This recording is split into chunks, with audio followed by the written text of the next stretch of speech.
손흥민 흉내내기 100년을 해도 소용없다고요. BBC 전문가들 토트넘 선수들 슈팅 3초 전 분석 중. 손흥민과 달라도 너무 다른 동작에 헛웃음하며 조롱하자 영국 난리. 캡틴 손흥민, 32. 이 부상으로 빠진 토트넘 호스퍼가 고전 끝에 유로파리그 3연승을 달성했다. 토트넘은 25일 오전 4시, 한국 시각, 영국 런던의 토트넘 호스퍼 스타디움에서 열린 알크마르와의 2024에서 2025 시즌 유럽 축구연맹 유로파리그 리그 페이즈 3차전에서 후반 8분에 터진 히샬리송의 페널티킥 결승골을 앞세워 1대0으로 힘겨운 승리를 거뒀다. 이로써 토트넘은 유로파리그 3연승을 기록하게 됐다. 이날 경기를 앞두고 큰 악재가 발생했다. 캡틴 손흥민이 또다시 부상으로 전열에서 이탈한 것. 손흥민은 지난 9월 27일 카라바크전을 마친 뒤 허벅지 부상을 입어 A매치 일정도 거른 채 20여 일간 재활에 매진했다. 이어 지난 19일 웨스트햄 유나이티드전을 통해 복귀를 알렸다. 복귀전에서 나선 손흥민은 그야말로 명불허전 위 레전드급 기량을 펼쳤다. 70분 동안 한 골과 1자책골 유도, 역전골의 시발점이 된 날카로운 패스를 보여주며 팀이 기록한 3골에 모두 직간접적으로 기여했다. 결국 손흥민은 최고 평점과 함께 경기 후 마음으로 선정됐다. 완전히 건강을 회복한 것처럼 보였다. 그러나 부상 데미지가 완전히 사라지지 않았다. 결국 알크마르전을 앞두고 진행된 팀 훈련에서 모습을 보이지 않으며 우려를 안겼다. 우려가 현실이 됐다. 엔제 포스테코글루 감독은 알크마르전을 앞두고 손흥민이 지난 주말 웨스트햄 전 이후 약간 통증을 느꼈다. 알크마르전에 출전시키지 않고 상태를 지켜볼 계획이라고 밝혔다. 손흥민이 빠진 토트넘은 로테이션을 가동했다. 젊은 선수들을 대거 출전시켰다. 프레이저 포스터 골키퍼가 선발로 나왔다. 후방 수비는 아치 그레이와 라두 드라구신, 벤 데이비스, 데스티니 우도기의 포백, 로드리고 벤탄쿠르와 루카스 베리발, 제임스 매디슨이 중원 2선을 구성했고 마이키 무어와 히샬리송, 티모 베르너가 공격 라인에 배치됐다. 토트넘이 공들여 키우고 있는 그레이, 베리발, 무어가 모조리 선발로 나왔다. 젊은 선수들에게는 최고의 기회다. 그러나 경기가 뜻대로 풀리지 않았다. 알크마르의 저항이 상당히 거셌다. 여러 차례 실점 위기가 찾아왔는데 그때마다 포스터 골키퍼의 슈퍼세이브 활약이 펼쳐지며 팀을 구원했다. 전반 5분 만에 무어의 헤더슛이 나왔다. 무어와 베르너가 경기 초반 좌우 측면에서 활발한 움직임을 보여줬다. 하지만 베르너는 결정력이 부족했다.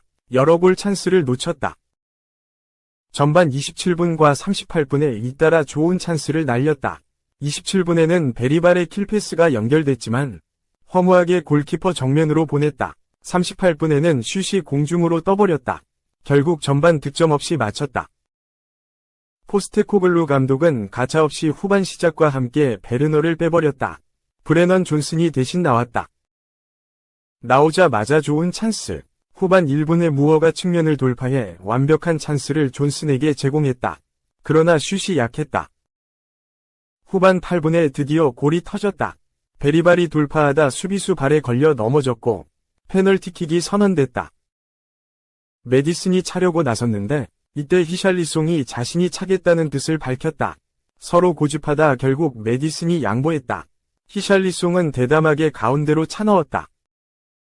하지만 선제골 이후에도 경기 흐름은 크게 달라지지 않았다. 오히려 토트넘이 여러 차례 위협적인 장면을 허용했다. 후반 11분에는 드라구신이 공을 빼앗기며 위기를 자초했다. 후반 29분 실점할 뻔했다. 벤 데이비스가 공중볼 경합에서 지면서 슛찬스를 허용했다. 그러나 포스터가 슈퍼세이브로 실점을 막았다. 후반 40분에 알크마르의 데이비드 울프가 퇴장당했다. 그럼에도 토트넘은 추가골을 뽑아내지 못했다. 손흥민이 없는 공백이 여실히 느껴진 장면. 후반 19분에 도미닉 솔랑케, 28분에는 파페 사르에 대한 클루셉스키 등 주전 멤버까지 투입됐지만 공격력은 답답하기만 했다. 다득점을 만들어야 할 경기에서 간신히 1대0으로 승리하는 데 만족해야 했다. 2. 손흥민 첫 우승을 위해 나아간다. 히샬리송 천금 결승골 오른쪽 화살표, 토트넘. 알크마르 1에서 0 제압 2위 도약. 토트넘 호스퍼가 히샬리송의 결승골에 힘입어 신승을 거뒀다. 토트넘은 25일 오전 4시, 한국 시간, 영국 런던의 토트넘 호스퍼 스타디움에서 펼쳐진 2024-25 유럽 축구연맹 유로파리그 리그 페이즈 3차전 알크마르와의 경기에서 1에서 0으로 승리했다. 이로써 토트넘은 UEL 3연승을 기록하며 36개 팀 가운데 선두 라치오의 골득실에서 뒤진 2위에 올랐다. 반면 알크마르는 1승 2패의 성적으로 24위로 추락했다. 기대를 모았던 손흥민의 모습은 볼 수 없었다. 손흥민은 웨스트햄 유나이티드와의 8라운드 서입은 부상 여파로 명단에서 제외됐다. 다만 이는 예고된 수순이었다. 경기 전 엔제 포스테코글루 감독은 기자회견을 통해 손흥민은 웨스트햄전 이후 약간의 통증을 느끼고 있다. 그는 이번 경기에선 뛰지 않을 예정이다. 라고 말했다. 이날 토트넘은 4-3-3 포메이션을 선택했다. 포스테코글루 감독은 주말 리그 일정을 위식한 탓인지 주전 선수단 일부에게 휴식을 부여하며 로테이션을 가동했다. 프레이저 포스터가 최후방을 지켰다. 데스티니 우도지 벤 데이비스 라두 드라구신 아치 그레이가 포백을 구성했다. 중원엔 제임스 메디슨 로드리고 벤탄쿠르 루카스 베리발이 나섰다. 전방 수리톱은 티모 베르너 히샬리송 마이키 모어가 형성했다. 이에 맞서는 알크마르도 4-3-3 포메이션을 선택했다. 롬제이든 오우수 오드로가 최후방을 지켰다. 다비드 멜너 울프 막심 데케르 알렉산드르 페네트라 마이쿠마 세이아가 포백을 구성했다. 중원엔 크리스티안 벨리치 스벤 메이넌스 요르디 클라시가 나섰다. 전방 수리톱은 루벤 판 본멜 트로이 베럿 어니스트 포쿠가 형성했다. 전반 초반부터 토트넘이 주도권을 쥔 채 유리한 운영을 펼쳤다. 전반 4분 오른쪽 측면을 파고든 베르너의 크로스가 무어의 헤더에 정확히 걸리지 않으며 골문을 비껴나갔다. 전반 10분, 26분 메디슨, 베르너가 연속 슈팅을 통해 알크마르를 위협했으나 정확도가 떨어졌다. 알크마르는 간헐적인 역습과 세트피스 등에 의존한 공격을 펼쳤다. 다만 알크마르의 공격은 효과적이지 못했다. 토트넘도 전반 종료 직전 베르너가 날린 회심의 슈팅이 골문을 크게 벗어나며 득점을 기록하는 데 실패했다.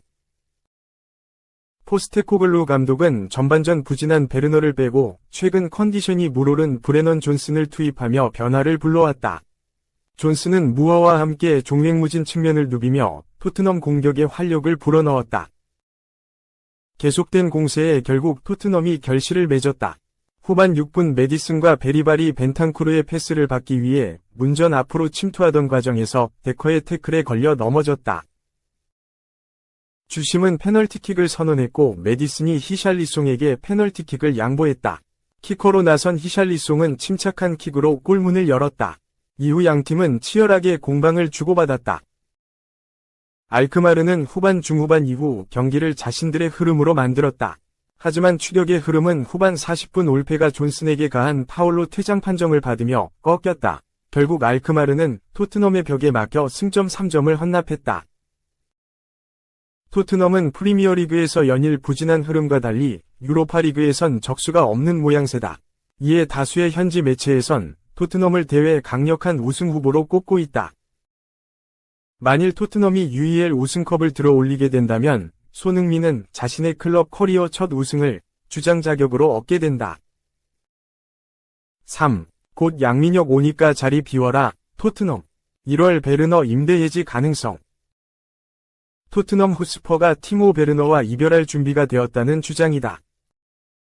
토트넘 소식통 토트넘 호스퍼 뉴스는 25일 한국 시간 독일 키커를 인용하여 토트넘은 1월 겨울 이적 시장에서 베르너와의 임대 계약을 종료하고 떠나보낼 가능성이 있다.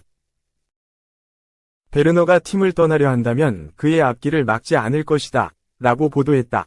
베르너는 첼시, 라이프치히, 슈투트가르트 등에서 활약했던 공격수다. 토트넘과의 인연은 지난 시즌 1월에 시작됐다.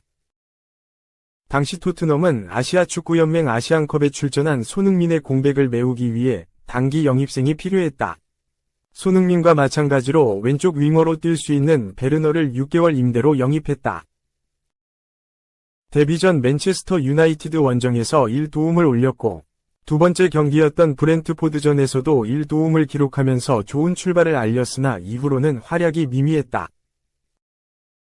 베르너는 손흥민이 돌아오자 벤치로 다시 밀려났고 그나마 찾아온 기회를 잘 살리지도 못했다. 첼시에서 뛰던 시절 베르너의 약점으로 지적된 골 결정력은 여전했다. 전혀 개선이 되지 않았고 완벽한 찬스를 놓치기 일쑤였다. 심지어 시즌 막바지에는 허벅지 부상으로 인해 5경기를 결장하기도 했다. 시즌이 끝나자 베르너도 완전 이적을 원했고 손흥민을 비롯한 팀 동료도 베르너가 팀에 남길 바랐다. 토트넘의 선택은 임대 1년 연장이었다. 완전 이적을 위해 이적료를 지불하지 않고 임대를 연장하면서 기회를 조금 더 주기로 결정했다. 하지만 베르너는 이에 부응하지 못한 모양새다. 손흥민이 존재하기에 왼쪽 윙어 주전 자리를 차지하지는 못할 수 있다. 백업으로 나서서 좋은 활약을 펼칠 수 있었지만 그러지 못했다. 완벽한 찬스에서 골을 만들어내지도 못했고 어이없는 슈팅과 패스가 자주 나왔다. 현재까지 프리미어리그 8경기 1도움이다. 선발 출전은 2회에 불과하다. 가장 최근 경기였던 유럽축구연맹 유로파리그 리그 페이즈 3라운드 알크마르전에서도 베르너는 선발 출전했으나 부진했다. 전반전 45분을 뛰고 패스 성공률 70%, 20분에 14, 빅찬스 미스 1회, 드리블 성공 0회 등을 기록했다. 엔젤 포스테코글루 감독은 베르너를 하프타임에 빼버리고 브레넌 존슨을 투입하는 초강수를 뒀다. 그만큼 베르너가 실망스러웠다는 이야기로 해석된다.